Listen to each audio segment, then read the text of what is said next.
जंगल में सोने जैसी धूप खिली हुई थी। जंगल के बीच में बहता जीवन धारा झरना, जिसका पानी मिश्री जैसा मीठा था, सबकी प्यास बुझाता था। रानो चिड़िया अपने पक्के दोस्त हरिया तोता के साथ बैठी हुई थी। तभी वहाँ एक नया तोता उड़ता हुआ आया, जिसके पंख लाल थे और बोलने का अंदाज बहुत मीठा था। आओ आओ नए मेहमान, इस जंगल में तुम्हारा। दोस्तों, ये रहे हमारी आज की वीडियो के प्यारे सब्सक्राइबर्स और फॉलोअर्स के नाम। जन्नत खान, अंबिका, इफ्रा, मनीषा। जो नहीं चुने गए, चिंता मत करो, अगली बार तुम भी बन सकते हो जंगल के सुपरस्टार। दोस्तों, अगर आप भी चाहते हैं मैं आपका नाम अपनी कहानी में लूं, तो देर किस बात की, जल्दी से कमेंट करके अपना नाम हमें भेजें। स्वागत है।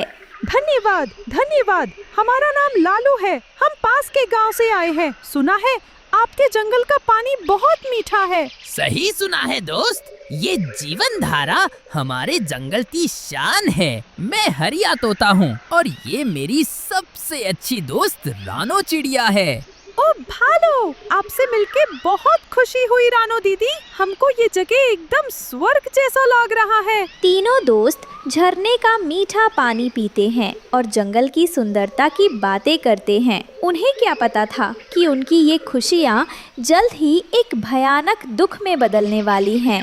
जंगल में सब कुछ पहले जैसा ही था। बच्चे खेल रहे थे, पक्षी दाना ढूंढ रहे थे। तभी अचानक आसमान में उड़ता हुआ एक कबूतर, जिसका नाम बंटी था, जमीन पर आ गिरा। उसके पंख कमजोर थे और वो जोर जोर से सांस ले रहा था। अरे, क्या हुआ तुम्हें कबूतर भाई? तुम ऐसे कैसे गिर गए? पता नहीं रानो, मेरे पंखों में बिल्कुल जान नहीं है। ऐसा लगता है जैसे वो झड़ रहे हैं। ये अजीब है, मैंने ऐसा पहले कभी नहीं देखा। ये ठीक नहीं लग रहा है हरियादा। हमें जंगल के हकीम जी को बुलाना चाहिए। ये जंगल में फैलने वाली उस भयानक बीमारी की पहली दस्तक थी, जिसका नाम था पंखछड़। एक हफ्ते के अंदर पंखछड़ बीमारी पूरे जंगल में आग की तरह फैल गई। हर दूसरा पक्षी इसका शिकार हो रहा था। जिसके भी पंख झड़ते, वो उड़ नहीं पाता और धीरे धीरे भूख और लाचारी से मर जाता। ये क्या मुसीबत आ गई है? अगर मैं बीमार हो गया तो मेरा क्या होगा? रानो, देखो, लालू की तबीयत भी खराब हो रही है। उसके पंख भी कमजोर लग रही हैं। रानो दीदी, हमको बहुत डर लग रहा है। हम उड़ नहीं पा रहे हैं। हिम्मत रखो लालू, मैं कुछ करती हूँ। हम सब मिलकर इस मुसीबत से लड़ेंगे। लेकिन रानो को भी कोई रास्ता नहीं दिख रहा था। जंगल का हर परिवार इस दर्द से गुजर रहा था। रानो चिड़िया, जंगल के सबसे बूढ़े और समझदार उल्लू बाबा हकीम के पास आखिरी उम्मीद लेकर पहुंची। हकीम खुद बहुत बीमार थे और अपनी आखिरी सांसें गिन रहे थे। हकीम बाबा, कृपया हमारी मदद कीजिए। पूरा जंगल तबाह हो रहा है। इस पंखझड़ का कोई इलाज तो होगा? इलाज है बेटी, सिर्फ एक ही इलाज है। तो बताइए ना बाबा, मैं कुछ भी करूंगी। हिमालय की चोटी पर एक दुर्लभ जड़ी बूटी मिलती है, जिसका नाम है संजीवनी बूटी। वो इस बीमारी को ठीक कर सकती है। तो मैं ले आऊंगी बाबा। लेकिन उसकी एक बहुत बड़ी कीमत चुकानी होगी। उस जड़ी बूटी को पीसकर जंगल के जीवन धारा झरने में मिलाना होगा। ये तो आसान है, मैं कर दूंगी बाबा। नहीं बेटी, आसान नहीं है। जैसे ही वे जड़ी बूटी झरने में मिलेगी, झरने का पानी पूरे एक मौसम के लिए कड़वा जहर बन जाएगा। ये सुनकर रानो सन्नाटे में आ गई और हकीम बाबा ये बात कहकर भगवान को प्यारे हो जाते हैं। अब ये राज और ये भयानक फैसला सिर्फ रानो के कंधों पर था। वो अपने घोंसले में बैठी थी। उसके सामने दो रास्ते थे। एक तरफ मेरा पूरा जंगल है, मेरे दोस्त, उनके बच्चे जो एक एक करके मर रहे हैं, और दूसरी तरफ वो मीठा पानी जो उनकी जिंदगी है। अगर मैंने पानी को कड़वा कर दिया तो वो सब मुझसे नफरत करेंगे। वो कभी नहीं समझेंगे। वो मुझे गद्दार कहेंगे। लेकिन अगर मैंने ऐसा नहीं किया तो वो सब मर जाएंगे। रानो की नज़र बीमार लालू तोता पर पड़ती है, जो दर्द से तड़प रहा था। फिर उसे छोटे छोटे बच्चे याद आते हैं जो उड़ने से पहले ही जमीन पर गिर रहे थे। उसकी आंखों से आंसू बहने लगते हैं। उसने फैसला कर लिया था, भले ही मेरा जंगल मुझसे नफरत करे, लेकिन मैं उसे मरने नहीं दे सकती। रात इतनी अंधेरी थी कि चांदनी भी डरी हुई लग रही थी। रानो चिड़िया अकेले ही चुपचाप संजीवनी बूटी लेकर झरने के पास पहुंची। उसके हाथ कांप रहे थे। हे जीवन धारा, मुझे माफ कर देना। मैं तुम्हारी मिठास में जहर मिलाने जा रही हूँ, लेकिन ये मेरे दोस्तों की जिंदगी के लिए ज़रूरी है। रानो अपनी आंखें बंद करती है और जड़ी बूटी को पीसकर झरने के पानी में मिला देती है। पानी में मिलते ही जड़ी बूटी घुल जाती है और पानी का रंग हल्का सा बदल जाता है। रानो रोते हुए वहाँ से अंधेरे में गायब हो जाती है। सुबह होते ही सभी पक्षी प्यास बुझाने के लिए झरने पर आते हैं। कालू कौवा सबसे आगे था। छी, ये क्या है? पानी इतना कड़वा कैसे हो गया? ये तो जहर जैसा लग रहा है। हाँ, अचानक पानी को क्या हो गया? ओ माँ, ये तो पीने लायक एकदम नहीं है। पूरे जंगल में हाहाकार मच जाता है। सब परेशान हो जाते हैं कि अब वो क्या पिएंगे। रानो चुपचाप एक पेड़ के पीछे खड़ी सब देख रही थी। उसकी आंखों में आंसू थे। जंगल के सारे पक्षी इस नई मुसीबत पर चर्चा करने के लिए इकट्ठा हुए थे। तभी कालू कौवा सबके सामने आता है। दोस्तों, क्या आपने सोचा कि ये पानी अचानक कड़वा कैसे हो गया? ये अपने आप नहीं हुआ है, इसके पीछे किसी की साजिश है। कैसी साजिश कालू?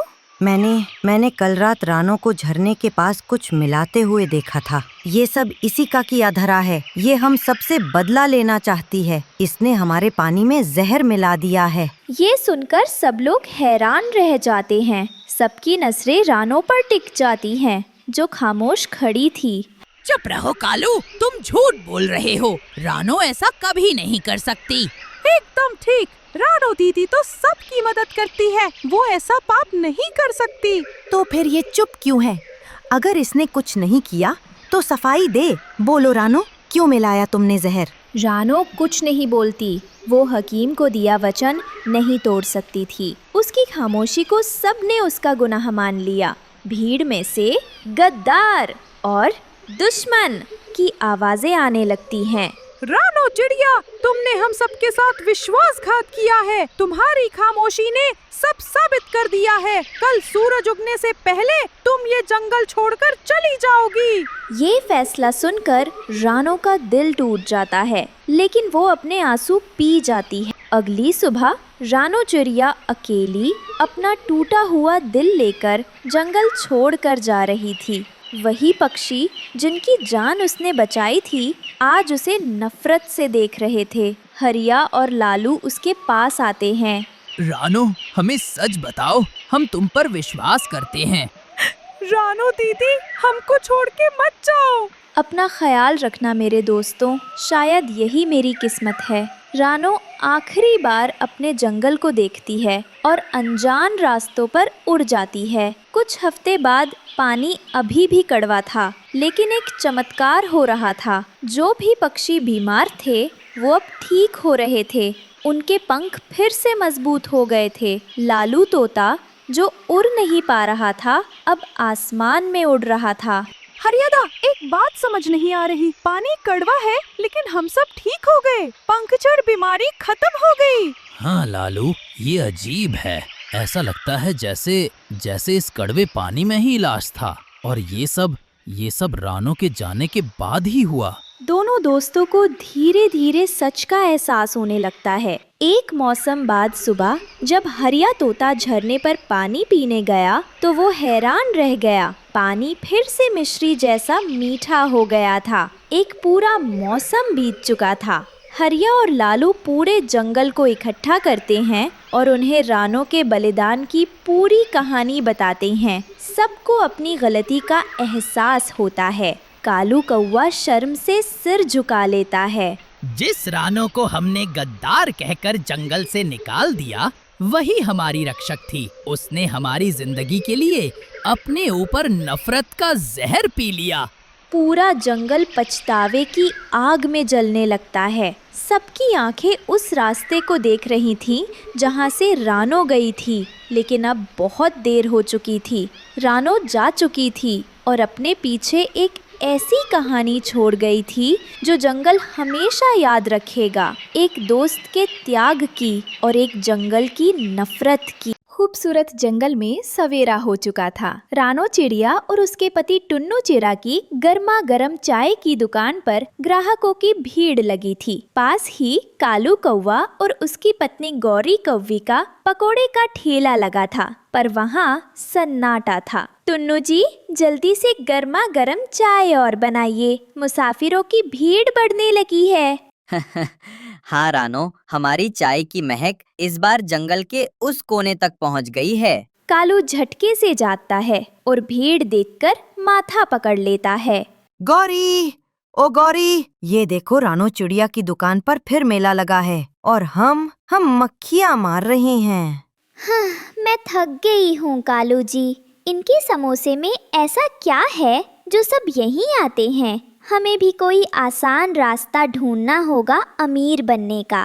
कालू भैया, सुबह की मेहनत ही दिन भर मीठा फल देती है। आप भी थोड़ा जल्दी उठिए और ग्राहकों को बुलाइए। हाँ, हमें पता है। हमें तुम्हारी सलाह की जरा भी जरूरत नहीं है। रानो ने कालू की बात पर ध्यान नहीं दिया और अपनी मेहनत पर भरोसा करती रही। अगली सुबह कालू कौवा अभी भी अपने घर पर कंबल ओढ़कर सो रहा था। गौरी, जरा देखो, ये चिड़िया इतनी सुबह शोर क्यों मचाती है? मेरी नींद खराब हो गई। अरे कालू जी, आप भी ना सारी गलती रानो की ही निकालते हैं। सुबह का वक्त है, सब अपने काम में लगे हैं और आप अब तक कंबल ओढ़े पड़े हैं। बस कर गौरी, सुबह सुबह प्रवचन मत शुरू कर। रानो का नाम सुनते ही मेरा सिर घूम जाता है। गौरी की बात सुनकर कालू कुछ देर तक चुप रहा। एक दिन दिखा दूंगा सबको। रानो क्या समझती है वही अकेली मेहनती है। असली चालाकी क्या होती है वो भी देखेगी। वही रानो की दुकान पर एक लाल तोता लालू हवा में उड़ी समोसे की खुशबू से खिंचा चला आया। वह रानो चिड़िया का पुराना दोस्त था। अरे रानो दीदी, ये की हो गया? ये तो भला खुशबू आ रहा है। आमी तो आकाश से उड़ते उड़ते नीचे आ गया। तुम तो पूरा जंगल के शेफ हो गया रे। अरे लालू भाई, कितने दिनों बाद दिखे। बैठो बैठो, गरम समोसे खाओ, चाय भी बना देती हूँ। दीदी, तुम बहुत नेक पखिया छो। तुमका हाथ में तो जादू आछे रे, जादू। एक समोसा खाया ना तो जीभ बोले वाह रानो दीदी, एक और दो। अरे बस करो लालू, तुम तो पहले जैसे ही हो। मुंह से तो मीठी मीठी बातें झड़ती हैं। मीठी बात तो बोलना ही पड़ता है दीदी, नहीं तो तुमका समोसा कौन देगा? आमी भी पेट से तोता हूँ, दिल से फूडी। पास ही कालू और गौरी अपने ठेले से ये सब देख और सुन रहे थे। देखो गौरी, एक और ग्राहक आ गया और ये तोता तो अपनी बंगाली कॉमेडी से सबका ध्यान खींच रहा है। अब तो इसका ठेला बहुत चल पड़ेगा। सुनिए कालू, लोगों को खुशी देने वाला कभी खाली नहीं रहता। कुछ सीख लीजिए इस रानो और लालू से। सीख लूंगा, पर पहले दिखाऊंगा असली चालाक कौन है। रात हो चुकी थी। कालू कौवा चोरी करने के लिए धीरे धीरे रानो की दुकान के पास आता है। रानो, तुमने बहुत मेहनत कर ली। अब लालची कालू कौवा की बारी है। एक झटके में सारा पैसा मेरा। वह पैसे की पोटली की ओर हाथ बढ़ाता है। तभी झाड़ियों के पीछे से लालू तोता आता है और चिल्लाता है, ए ओ कालू चोर, तुम क्या कर रहे हो ये राती में? मैं अभी पुलिस को फोन लगा दूंगा। क्या? कौन? अरे ये तू? ओए बंगाली तोते, तुम यहाँ आधी रात में क्या कर रहे हो? आमी तो सुरक्षा गार्ड आछी। मैं रात को ए एरिया में ड्यूटी करे। कालू कौवा लालू तोते की बात सुनकर वहाँ से बहाना बनाकर भाग जाता है। अगले दिन रानो और टुन्नू चिड़ा के पास लालू तोता आया और सारी रात की कहानी बताने लगा। क्या कोई चोरी करने आया था? रानो बहन, मैंने कालू को रात को भागते हुए देखा था। कालू ने लालच में आकर चोरी करने की कोशिश की थी। धन्यवाद तोता भाई, आपने हमारी मदद की। कुछ दिन बाद कालू कौवा ने शॉर्टकट से अमीर बनने का एक बुरा प्लान बनाया। उसने जंगल में एक अफवाह फैला दी। कालू एक ऊंचे टीले पर खड़ा होकर जोर जोर से चिल्लाता है। उसके हाथ में एक छोटा सा चमकीला पत्थर है। सुनो सुनो जंगल के पक्षियों, मेरे पास एक जादुई पत्थर है। ये कोई साधारण पत्थर नहीं, ये जादुई फल है। जो भी मुझे अपनी सारी कमाई देगा उसे मैं ये पत्थर दूंगा और वो रातों रात अमीर बन जाएगा। कई पक्षी लालच में आकर कालू को पैसे देने लगते हैं। मिट्ठू तोता ये सब देखकर रानो के पास आता है। रानो बहन, यहाँ क्या कर रही हो? देखो, सब कालू को अपने मेहनत के पैसे दे रहे हैं। तुम भी अपनी बचत क्यों नहीं दे देती? नहीं तोता भाई, मुझे अपनी मेहनत पर ज्यादा भरोसा है। दुनिया में कोई जादुई फल या पत्थर नहीं होता जो बिना काम किए हमें अमीर बना दे। ये कालू का लालच का जाल है और लालच का फल हमेशा कड़वा होता है। तुम बिल्कुल ठीक कह रही हो रानो। जंगल के कई पक्षी कालू के झांसे में आ गए, लेकिन रानो चिड़िया अपनी ईमानदारी और मेहनत के रास्ते पर अडिग रही। कालू कौवा का जादुई पत्थर का जाल तुरंत काम कर गया। कई भोले और लालची पक्षियों ने अपनी मेहनत की कमाई उसे दे दी। वहीं एक बरगद के पेड़ के नीचे लालची कबूतर, उसकी पत्नी बबली कबूतरी, हरियाली तोती और बुलबुल आपस में बात कर रहे थे। कबूतरी, तुमने देखा ये जादुई पत्थर? बस एक रात की बात है, कल सुबह हम अमीर। कोई दाना पानी जुटाने की चिंता नहीं। हाँ जी, मैंने तो पहले ही सोच लिया है। कल मैं सोने के धागों से अपना घोंसला बनवाऊंगी। अरे अरे, तुम दोनों घोंसले की बात कर रहे हो। मैं तो सीधे इंसानों के शहर जाऊंगी। मैंने सुना है वहाँ हीरे के बीज मिलते हैं। मैं उन्हें बोऊंगी और फिर मेरे पास हीरों का पहाड़ होगा। अगली सुबह लालची पक्षी बड़े उत्साह से जागे। उन्हें लगा कि रात भर में उनके घोंसले सोने के बन गए होंगे और उनके चारों ओर हीरों की बारिश हुई होगी। ये क्या? मेरा घोंसला तो अभी भी वही घास फूस का है। मेरा जादुई पत्थर कहाँ काम किया? ये किया जादुई पत्थर तो काम ही नहीं किया। सभी पक्षी गुस्से में कालू कौवा को ढूंढते हुए उसके ठेले के पास आते हैं। कालू और गौरी पहले से ही उदास और डरे हुए बैठे हैं। ओए कालू, मेरा पैसा वापस कर। कहाँ है मेरा जादुई फल? हाँ, तुमने झूठ बोला। तुम एक ठग हो। अरे शांत हो जाओ, मुझे नहीं पता। वो पत्थर तो जादू करता है। शायद तुम लोगों ने उसे गलत तरीके से इस्तेमाल किया होगा। ये सुनकर सभी ने कालू की अच्छे से धुलाई कर दी और वहाँ से चले गए। हमने लालच किया कालू जी। रानो ठीक कहती थी, शॉर्टकट से कुछ नहीं मिलता।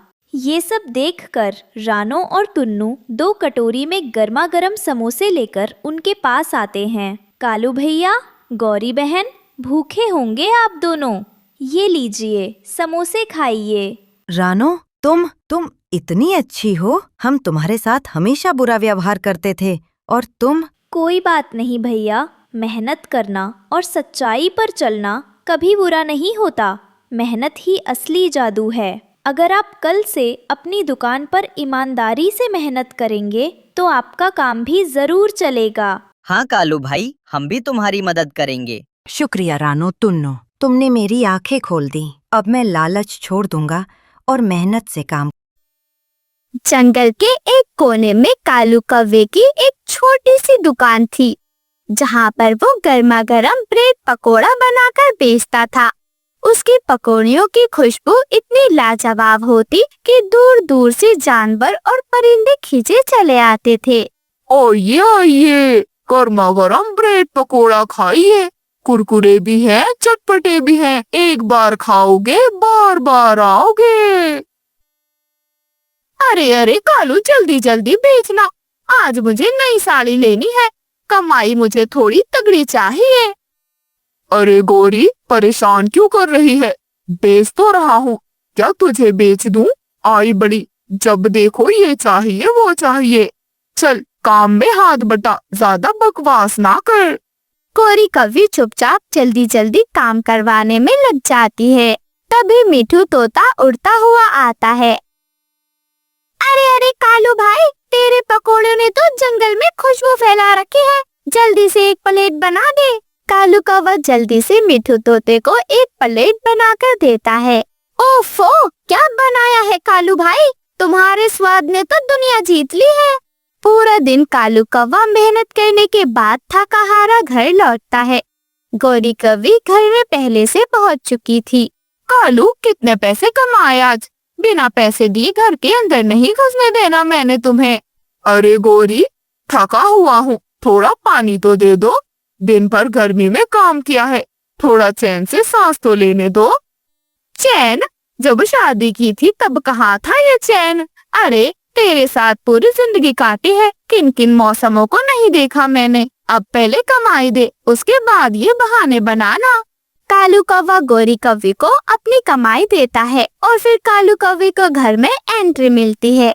गोरी कौवी की एक बेटी थी जो बहुत मासूम थी, लेकिन गोरी कौवी को बेटा चाहिए था, इसलिए वो अपनी बेटी से बिल्कुल भी प्यार नहीं करती थी। पापा, पापा मुझे भूख लग रही है।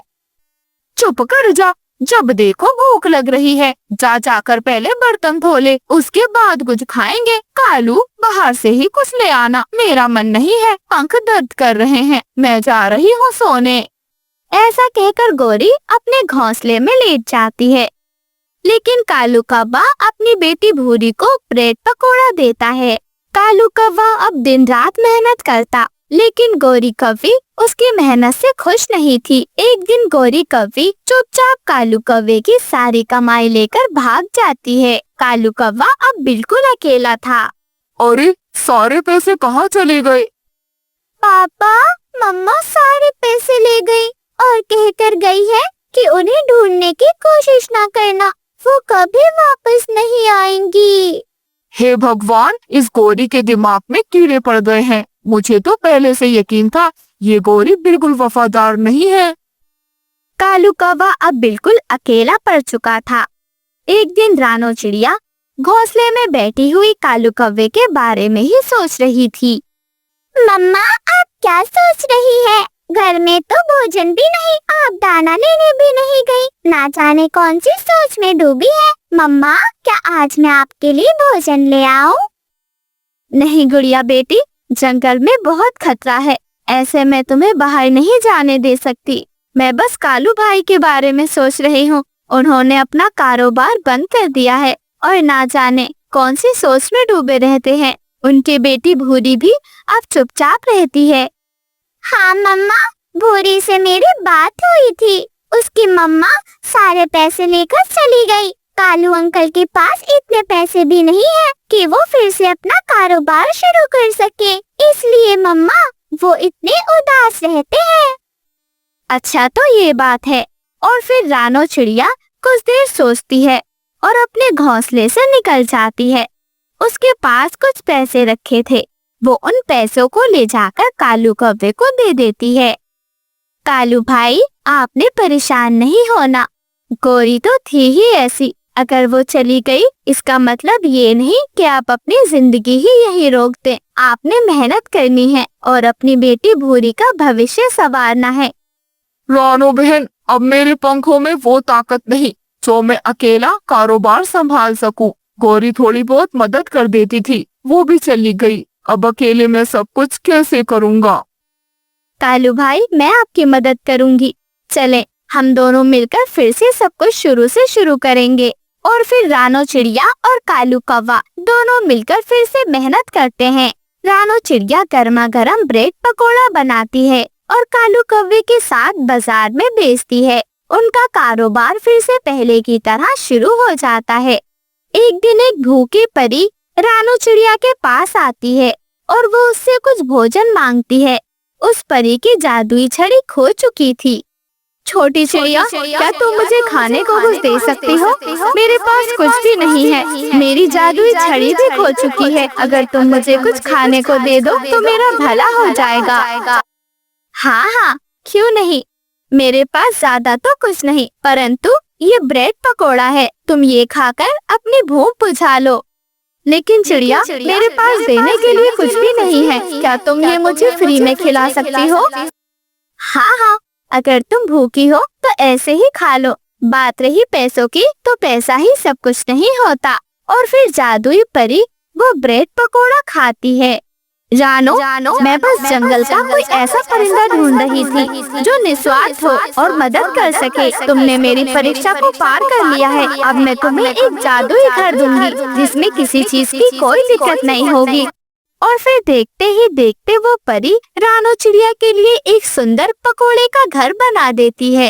वो घर देखकर कालू कौवा, रानो चिड़िया बहुत खुश हो जाते हैं और बच्चे तो खुशी से कूदने लगते हैं। ऐसे ही रानो चिड़िया और कालू कौवे का कारोबार खूब चलता है और पकोड़े के घर में वो हंसी खुशी रहने लगते हैं। रानो चिड़िया और मानो चिड़ा अपने परिवार के साथ हंसी खुशी रहा करते थे। मानो चिड़ा अपने घर के बाहर गाय का दूध निकाल रहा था।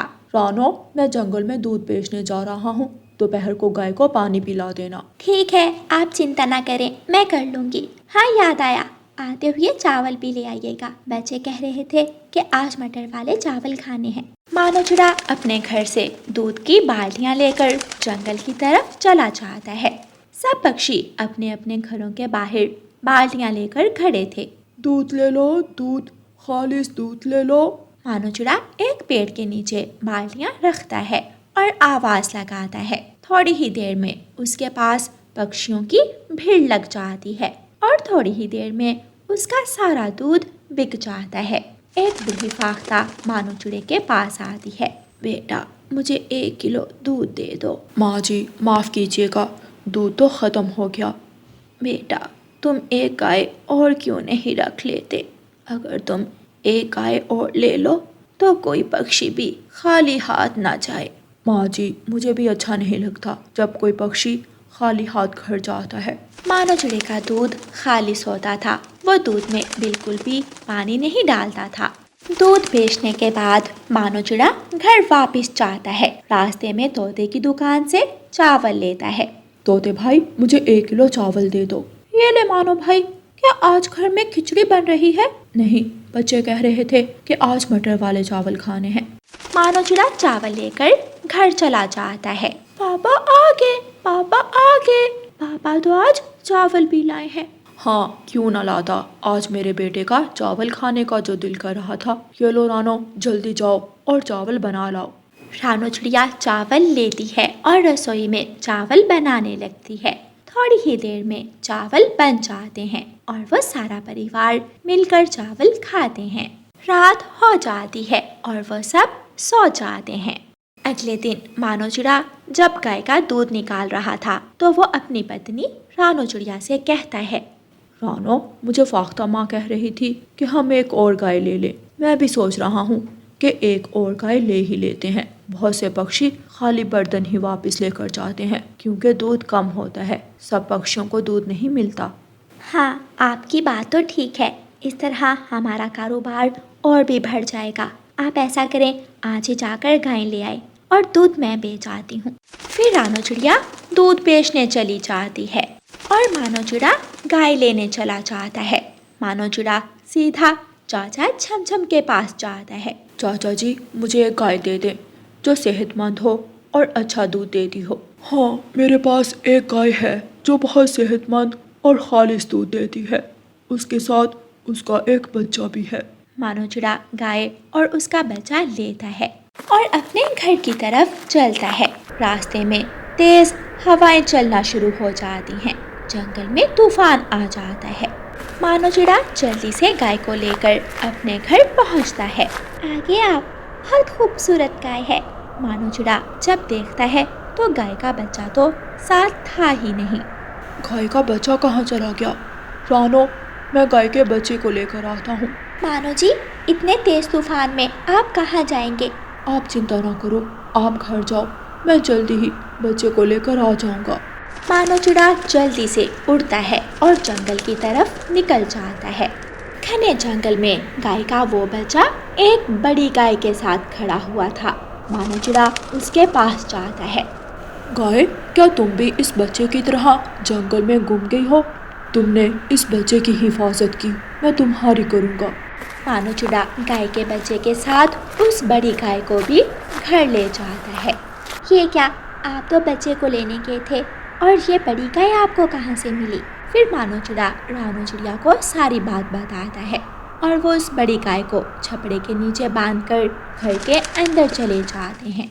अगली सुबह जब मानो चिड़ा गाय का दूध निकालता है तो दूध पहले से ज्यादा होता है। वो सब खुश हो जाते हैं।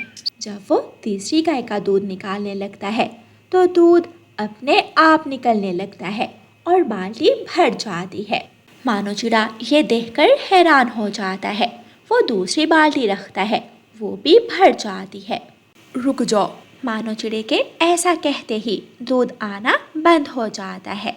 मानो जी, मुझे ये कोई जादुई गाय लगती है। हाँ, मैं एक जादुई गाय हूँ। मैं हमेशा सिर्फ उन्हीं पक्षियों को मिलती हूँ जो ईमानदार, सच्चे और मेहनत से काम करने वाले हों। मैं आपको वो सब दूंगी जो आप मुझसे मांगोगे, धन दौलत, पैसा, फल, सब कुछ। कालू कौवा दूध लेने आया हुआ था। वो पेड़ के पीछे खड़ा ये सब देख रहा था। वो दूध लिए बिना ही अपने घर की तरफ वापस चला जाता है। कालू जी, आप दूध नहीं लाए। कालू कौवा गोरी को सारी बात बताता है। कालू जी, आज रात हम उस गाय के पास जाएंगे और उसे ढेर सारा सोना लेकर आएंगे। रात हो जाती है। कालू कौवा और गौरी कौवी अपने घर से निकलते हैं और रानू चिड़िया के घर की तरफ जाते हैं। कौवे गाय के पास जाकर गाय से कहते हैं, गाय गाय, मैं सागर वाले जंगल से आई हूँ। वहाँ के पक्षी बहुत भूखे हैं। क्या आप मुझे उन पक्षियों के लिए थोड़े से फल दे देंगी ताकि मैं उन्हें जाकर खिला सकूँ? हाँ हाँ, ज़रूर, मैं हर गरीब की मदद करती हूँ। गाय के मुंह से तेज रोशनी निकलती है और ढेर सारा फल कौवों को दे देती है। कौवे ढेर सारा फल देखकर खुश हो जाते हैं। गोरी, जल्दी से सोना भी मांग लो, फिर हम अमीर हो जाएंगे। हाँ हाँ कालू जी, मैं अभी मांगती हूँ। गाय गाय, मुझे ढेर सारा सोना भी दे दो। मुझे सोने के गहने, हार और बालियाँ बहुत पसंद हैं। लालच करने वाले पक्षियों को मैं सजा देती हूँ। भाग जाओ यहाँ से। मोटी गाय, दे दे थोड़ा सोना, तुम्हारा क्या जाता है? गोरी, ये ऐसे नहीं मानेगी। कालू पास पड़ी लाठी उठाकर गाय के जोर से मारता है। गाय को गुस्सा आ जाता है और वो दोनों कौवों को पेड़ से बांध देती है और लाठी से उनकी खूब पिटाई करती है। बचाओ बचाओ बचाओ बचाओ। गोरी और कालू की आवाजें सुनकर मानो चिड़ा और रानो चिड़िया घर से बाहर आते हैं। गोरी और कालू, तुम यहाँ क्या करने आए हो?